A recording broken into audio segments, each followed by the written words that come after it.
What you do for customers is amazing. Basically get doctors and health systems more money. I was in the marketer seat, right? I was helping health systems and providers with just intense data-driven strategic campaigns that is all about measuring, monitoring, understanding your sales pipeline. The other thing about your business, last mile customer service, how much is that gonna impact? Like, are you using AI? We are tracking the data for our providers of where are people getting there, where are the high quality leads coming from. We actually have one provider now that has 20% of their prospective patients are coming from LLMs.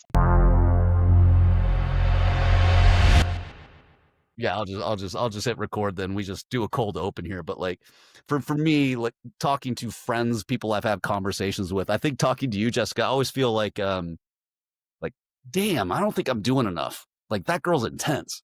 Oh no.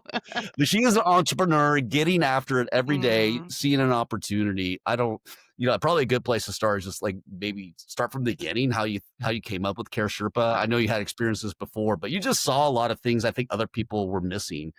Not that healthcare is like great early adopting things, but you were on top of things. Yeah. I mean, really what it came down to is I was in the marketer seat, right? I was helping health systems and providers with just intense data-driven strategic campaigns, spending hundreds of thousands of dollars, so major capital expenditure. And then we found time and time again that this last mile is where there was just completely would fall apart. From a different lens, right? When you have been in a sales mindset, you're like, you spend all these marketing dollars and you want that last mile kind of sales machine to get those opportunities across the door, and healthcare just didn't do that. So being the great, partner I am to my clients, I went out there and said, there surely has to be a solution that can fix this problem because this is what's holding revenue back. And the answer was there wasn't. And, there was like, call centers or things, but not really when it comes to a consumer buying journey that I saw was making the difference. So I like to say sometimes now, like maybe I'm braver than I'm smart, where I was like, fine, fine, I'll do this. But, and here you are now, how many years in? And I couldn't imagine doing anything else. But in the same token, right, like the hustle factor, like you talk about, like you get after it and learn a lot every day. Every day I'm smarter because I fail every day. That's awesome. So tell at its core, what is Care Sherpa? I mean, because it is absolutely what like you said, the last mile of marketing and what you do for customers is amazing. So, Thank but could you. you just tell us like what is the value prop, Yeah. what you do, how you basically get doctors and health systems more money? Yeah, so we are hired by the provider directly. So where we fit really well is high margin elective medical. So these, as a consumer, you have all the time and choice in the world, right? So it is something that is not emergent or urgent. You can, take your time to evaluate the provider, the timing, et cetera. So what we see is buyer hesitancy in that as well. And so that's really what we're addressing is how do we create trust and confidence so that when you have an opportunity. So if you're one of my clients, you hire me, and when your prospective patients, your consumers contact you via the web, via the phone, for physician referrals, whatever the case may be, we step in and our goal is to build that trust and that confidence that you are the best provider they could choose. Mm. From there, that's the warm, squishy, feely parts of what we do, and then guiding the patient, giving them the tools, the resources, supporting them through the journey. Sometimes these elective medical procedures have complex journeys, right? Multiple steps and tests and things you have to get to. And so the patient feels better because they feel more supported. They feel like they have an advocate that they can call, they can contact, they can get their questions answered, right? Someone's going to answer the phone. But then the flip of that, behind those Sherpas, we have a software that is all about measuring, monitoring, understanding your sales pipeline. So here we are, we're recording this in November, right? So my clients were the tail end of November. I've already been able to tell them based on the volume that we've seen, hey, here's what we need to think about in terms of marketing strategy for December and January if you want this many cases, right, by this time. And that's the software part of it is that automation, that analytics around it, and helping the Sherpas be highly successful with high touch service. That's awesome. So the Sherpas are basically are so is there twofold? Are you training the front desk how to take calls, or are you also providing that as a service also? Great question. So we've historically have come in and helped support providers with just completely taking over their last mile, right? So helping support them. As of late, I've had a few that are like, "Hey, I've got Sally at the front desk, and she just needs some support. We need to think about how we can optimize the work she's doing." So we've done a couple of things where we'll go in and do like an intensive of a day and a half, retrain Sally at the front desk, and if I can get any of the other care coordinators or even the providers in the room, we just reset the mindset of how do we treat consumers, how do we need to change the conversations we're having from the moment they walk in the door, and help Yeah, them really think about how do we move more people through the process in a elegant, trustworthy way. And then ultimately, yeah, giving Sally like sales skills and even call flows that she's ready then to know what are the right questions to ask, etc. And so that's been a big part of it. And as a matter of fact, going into next year, because sometimes practices can't always afford to have us come in for that day and a half. So we're doing city sessions where folks can send a call handler in and just learn, or they themselves can come and spend a day and a half with us and learn our methodologies. I love that. Yeah. It's just such a good marketing lesson, and the doctors. I'm going to assume here, but what I'm assuming was happening was doctors were not showing empathy to the client, Yep. the patient experience, which I would hate to say it, all of us as marketers, we do that sometimes. We fail to speak to our ideal customer profile, ICP. I mean, like, I just think there was just a miss on that. But you came in and like really like there's a lot that goes into elective surgery now, Oh, yeah, absolutely. especially if it's elective. I can go somewhere else. Yep. Yep. So I know you're based in Atlanta, right? And so we have a provider actually in Dallas that is for elective medical. And a great example, we just had this happen that a through GPTs, they found our provider because they're asking questions, and our provider had great content, aka Sure Oak, right? Helping me get out there and be visible in GPTs. And so this individual got in the car, drove from Atlanta, Georgia, all the way to Dallas, Texas for a procedure they could have had right there local because that provider, had signaling out there, right, all around marketing and all that. Then we answered the call, built that trust, built that confidence, helped them overcome any financial barriers too. Right? So to them, it was a natural choice. But that's not an anomaly. We're seeing patients, again, we talk about the travel tourism, people get on airplanes going across the world, Why not? but they're getting, across the state, across the city. And so you've got to be prepared with great service is your really only differentiator. I mean, people are flying to South America all the time for Oh plastic yeah. surgery. Oh yeah. Oh yeah. I Oh think yeah. I think they'll go to Texas from Atlanta. Oh, yeah. I just Oh, yeah, absolutely. And, especially when you've got out of pocket, I've been using very intentional language. And so these are not just leads or prospects. These are consumers. They are evaluating you compared to either not doing the procedure at all, compared to, your local competitor and compared to your national competitor. So if we keep using that mindset of it, they truly are consumers, that it is a buying journey, then we think about what's the process flows, what's the experience feel like, how do we show them that it's easy to do business with us. And that's where we believe is the mind shift that's happening in healthcare that the early adopters are already seeing the benefit from. that is the most fascinating. I would love to shift a little bit to AI because it used to be what doctor do you like, I need a nose job. I got a huge nose, Jessica. I don't know if you noticed. I'm No, pretty you proud of don't it. But stop. like let's say I wanted to actually reduce the schnoz a little bit. Yeah. But I would go to my buddies like, "Hey, do you guys know a good surgeon that specializes in this?" Something happened this year where my robot buddy is telling me what doctors I should be talking to, and I'm trusting it. Yep. You know, Yep. it's known to hallucinate, but there's actually some cited data, and if I back it up and I do a layer of like, Mhm. I actually trust these Yep. recommendations. Are you seeing that too Oh with my your gosh. Yeah, that was a softball question, Nick. Of course we are. Yeah. I I mean, mean, it's bizarre, isn't it though? it is, and we've been tracking it for some time. We actually have one provider now that has 20% of their prospective patients are coming from LLMs, and so we've been helping them tune. And you and I have talked on this issue on another series, and this is why we're ringing the bell that because we are tracking the data for our providers of where are people getting there, where are the high quality leads coming from.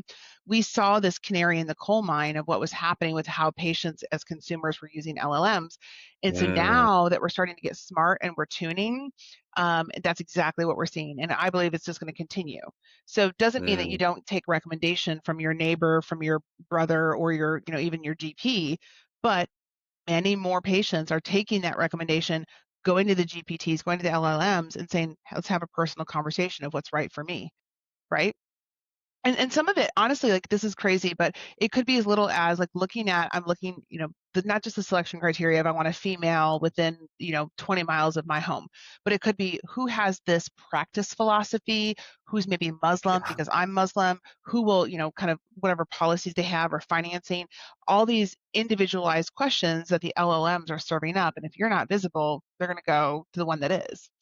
Now that is such a good point because ChatGPT only knows what you told it or what you've published on the internet. And it also knows what other people have talked about you on Yeah. the internet, right? Hmm. And so Yep. like to your point, like if Reviews there's and a yep. cultural aspect to your practice or there's a certain thing that you do, it Mhm. doesn't know to say that unless you've Put it created out your there. own like wiki on your website or I think that's such a good point. Like people like what does ChatGPT know about me? It knows what you told it. Yeah, yeah. I mean, you think about even though it's signaling, right? So how do you put signals out there for the person that's looking for Sure. it? So as an example, if I have a care philosophy or we have a oncology practice that just does wonderful, wonderful work with transgender and individuals that are of, because again, with breast cancer and other factors, and they've built a respectful place that these individuals can go and feel comfortable. They have signaled that out there. And so now it Yeah. is more visible for folks who are searching for that kind of comfortable care. Now they can find it. Yeah, and that's not may not be something they're gonna ask their neighbor about, so it's like I was talking to a buddy, he's like, I was wondering why lead was in paint," and so instead of, like if I have my phone right here, I'll just Mhm. ask chat, Yeah, and it turns out lead and paint's a really good paint. I mean, like, it is it's smart hearing. Yeah, yeah. it may not be great for the environment, but Or it's, your like, brain. Yeah. really good for your house, like, it looks really good. But, like, that's so easy to get those recommendations, even it's so much easier than even texting Brian, my next door neighbor, who I love and trust, but chat's right there and always available. I wonder the other thing about your business, last mile customer service. How much is that going to impact? Like, are you using AI even on the automation pieces? Like, Yeah. what does that look like for you? I know you are probably on the data side. You can go there second. Yeah, yeah, absolutely. So I've actually been asked this question a lot. They're like, okay, wait, so you're a high touch, high consumer choice, white glove service. That feels kind of antiquated in this world of like AI bots that are answering the calls. And my answer is that, it's an evolution. So my philosophy, as literally as I'm thinking about building Care Sherpa, is that now that we are democratizing the experience, right? We no longer have to go and especially hire someone at $17 an hour to answer the phone and sound nice. We've got an AI agent that can do that, answer your call, and get you to the right place, and maybe even schedule your appointment, etc. Great, wonderful. But when we have those more complex emotional buying decisions, or Yeah, I have an experience that was less than ideal, and I want to talk to a human, now what's happened is we are expecting a much higher service level from our humans. And so where Care Sherpa is going is like, great, let's use those AI bots to do the basic work that's just, the blocking and tackling, domestic work. But now let's make sure that we have folks who are educated, informed, really know about, procedures, treatments, recovery, whatever that is, but then are empowered to know what the next best action, right, for the patients on their mhm, journey. So that's yeah, how we are using AI to also assist. We've got great humans, domestic agents, but then using AI to guide them, right? So during the call, Nick says, hey, I've got this previous surgical procedure. How's that going to impact my outcome? Right. And then that gets reminded later in the call, say, hey, Nick, when you mentioned to me that you had a previous hernia surgery, that's no problem. We've got great experience with patients like you in over 300 cases, just like this, removing mesh, whatever that is, right? yeah. And so that becomes a personalized, and that's we are using an AI to assist our agents in having those conversations. So that's where I think there's that next level of consumer-based experiences.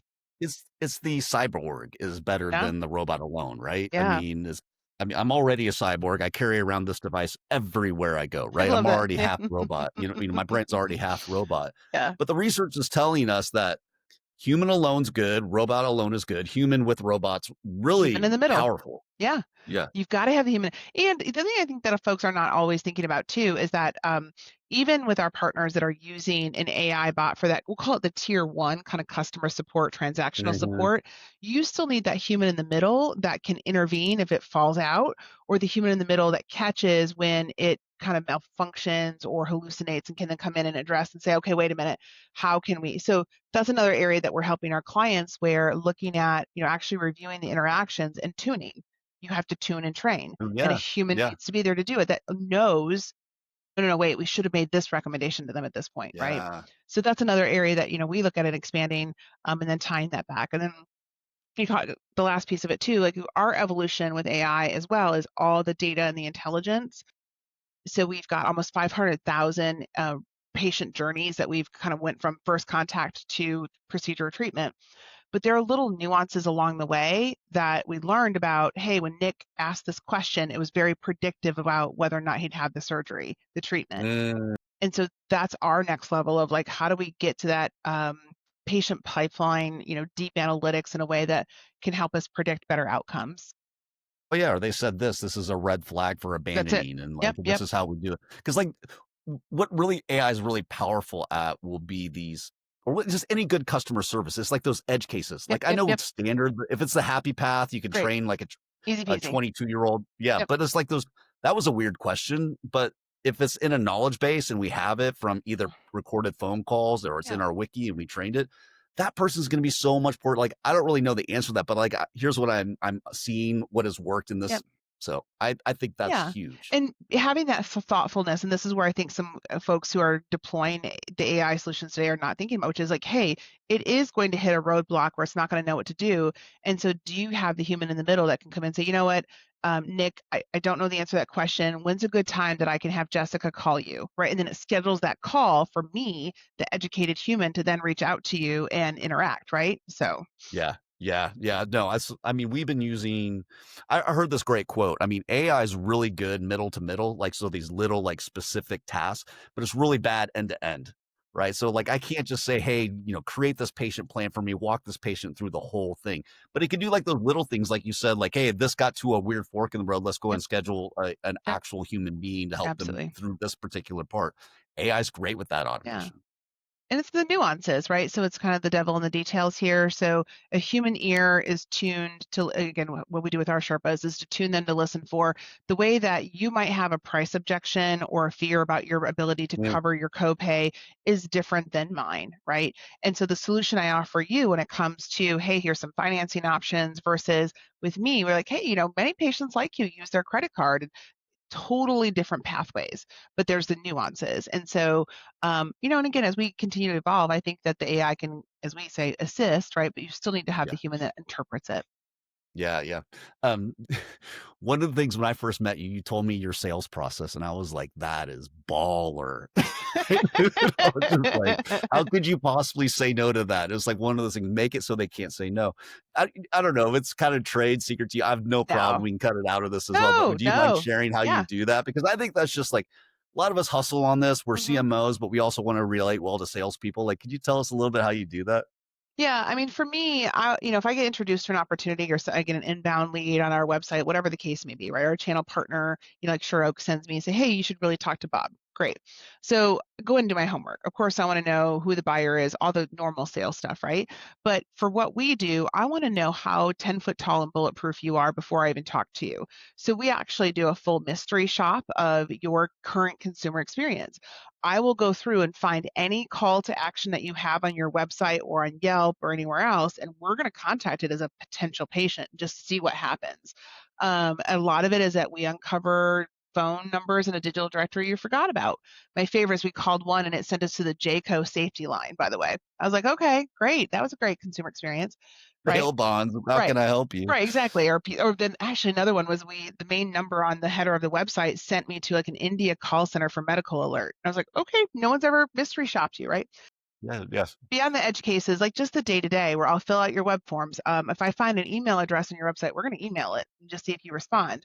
So we'll go through everything. And then when we're meeting with somebody, usually in the first few minutes, I'm like, hey, by the way, to get prepared for our call today, I did a mystery shop. How do you think it went? And the tell on their face tells me everything I need to know. Like, "Oh, So this is gonna be easy." yeah, exactly. I mean, so we've been doing this methodology since we started and continue to monitor. When I started Care Sherpa, 79% of leads never move forward. Most recently, when we completed our updated study from all the mystery shops we've done, it's 82%. Meaning every Mm, time we submit an inquiry, 82% of the time, no one gets back to us. right? No one so it's wild. And then if they get back, it's like within 3 days, or so, let alone. So we do this just a threshold test, but it is, more often than not. And I will say, I won't name the practice, but there's a practice in New York City that's fantastic, and they nailed it. And I was like, I don't know that you need me beyond like, hey, let's trade notes, because they had it locked in step, right? And I'm still getting their nurturing content today, which is fantastic. So, but that's So the you help anomaly. me. Yeah. Yeah. But that's like that's I mean, I guess maybe it's more common now as healthcare woke up, but I imagine when you started, when No, did you start Care Sherpa? 2019 actually. So great 2019, time right yeah. before, elective medical was shut off in 2020. But here we are. Yeah. Well, I sold my virtual waiting room startup before COVID, so that was a Oh, yeah. Timing is everything, man. No, it's actually, I wish I could tell you, Nick, that it's gotten better. It hasn't. Because yeah. now what's happened is that there's more, I call them like silver bullets. There's more solutions that these providers are sold of, oh, put a chatbot out there, or oh, do this. But again, that operationalization and the consumer experience gets lost along the way. You can't automate your way out of growth. You can't put an AI Uh, solution in to bet all of your revenue on. And so it's actually gotten worse, I think, in terms of the reviews and the outcomes. And we all know staffing shortages and what that's like. So when you've got constant yeah. turnover, right? I just mystery shop today I reviewed where she basically offended the mystery shopper of like that they couldn't afford the procedure. And I'm like, wow, that was, oh yeah. So, again, these are just the things that are part of dealing with, the consumer patient experience. I can't imagine. So, I mean, these are we call these SMBs, but some of these doctors have really big practices, right? Huge. And like how many have like a director of marketing even, would you call it? I mean, so yeah, our client base is health systems, group kind of roll So up health systems practices. definitely would. Yeah, health Yeah. systems definitely do. But even that, like the director of marketing, they wear so many hats. And That's the point I wanted to make. Yeah. yeah, and so there's nobody, and not for lack of like they understand it, they know how important it is, but who owns the operations? Who is it? Is it operations? Is it revenue cycle? Is it marketing? And that's where it gets caught, right? So I argue this is a sales revenue cycle marketing function, and then once they show up at your threshold, now it's operations, but I need to get them there first, right? Yeah. So What I love about your business is like you'll fix the bottom of the funnel and like, okay, yeah, we got it fixed. We want more leads. And you're like, well, you have a different problem. yes, yes, But like even then, I think now in this world with AI, like what is marketing anymore? How do you measure it? What are the channels? It used to be SEO was this thing you only put a little bit of spend towards yeah, and you focus on ads or you focus on local. That is very different now with ChatGPT. It's not a place where you can buy your presence. You have to earn it. yep, yep. Not yet, right? And We're for seeing how they're going you, to they're going to monetize it, but we'll see.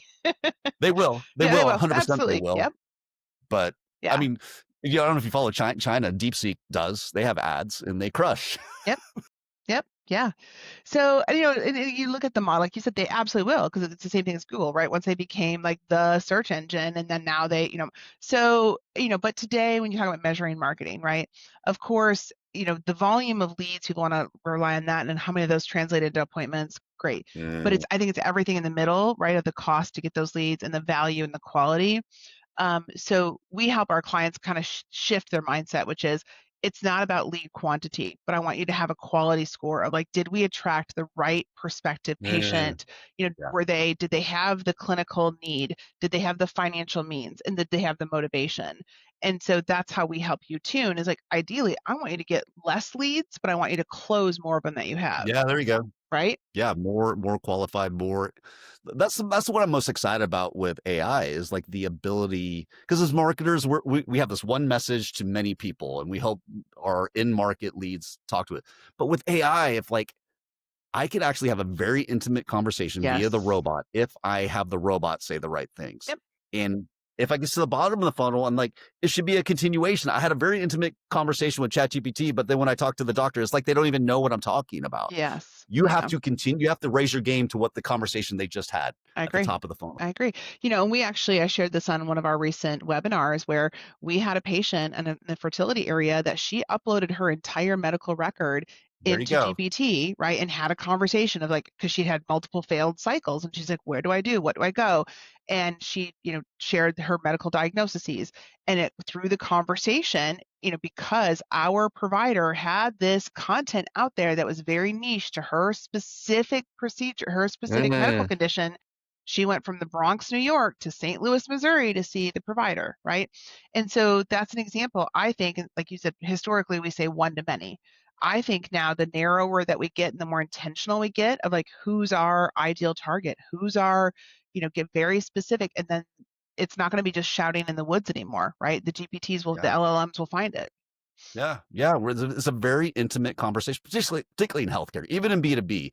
But, like, the amazing thing is, like, that woman was 90% through her selection of a provider by the time, and so it wasn't like, "Hey, tell me about your practice." Like, "No, I have these 4 things, you need to answer them, 100%. and Yep. make sure, and then I will schedule, Yeah. and I'll be a patient for life." But how easily that could have been screwed up if they didn't have CareSherpa, right?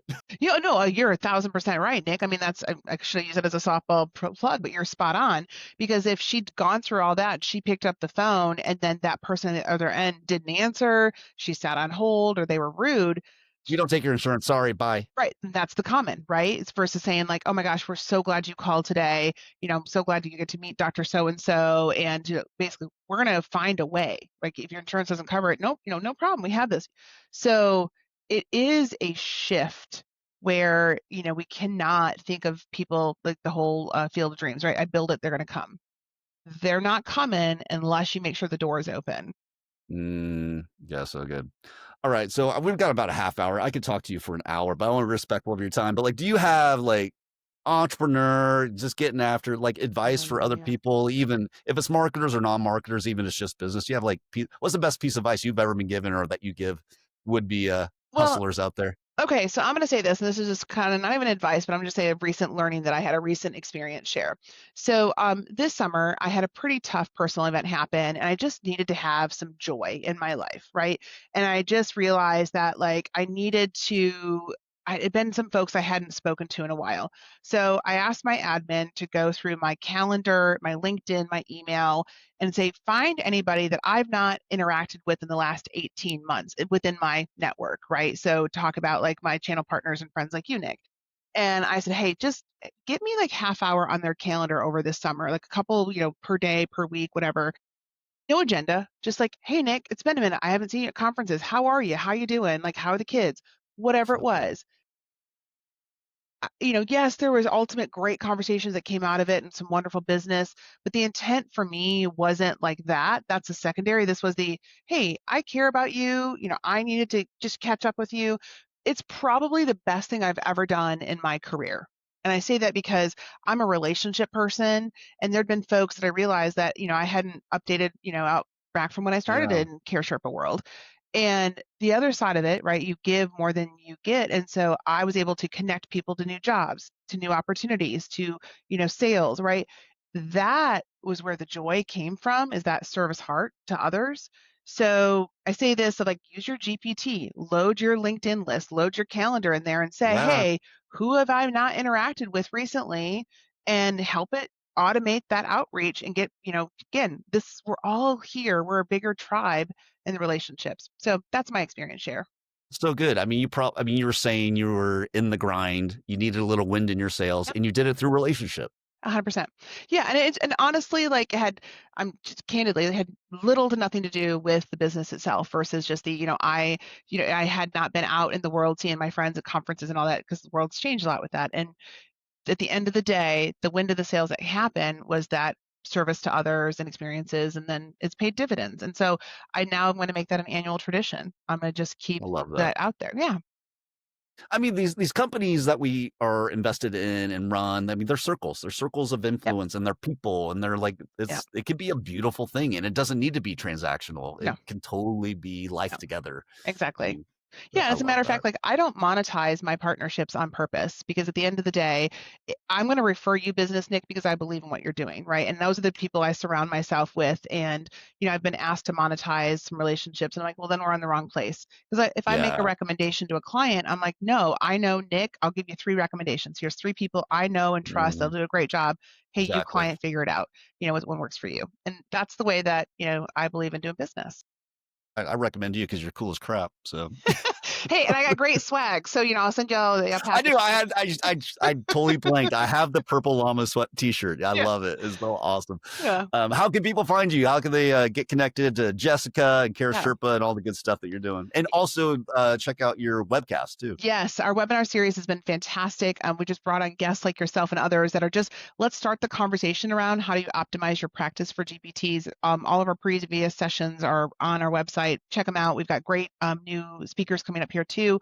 But yeah, I mean, we're very active on LinkedIn. You'll find that we share a lot of our kind of insights of what's happening with the patient experience and how, and like the little nuggets of little tricks that we learn along the way. But I'm very active on LinkedIn, but reach out to me there or jessica@caresherpa.com. Awesome. Thank you so much. Always fun. Always a Yeah. pleasure. You always Thanks, fire Nick. me up. I'm ready to run through a wall again. Go for it, man. All right. See you, Jessica. Thanks, Appreciate Nick. the time. Bye, everyone. Bye.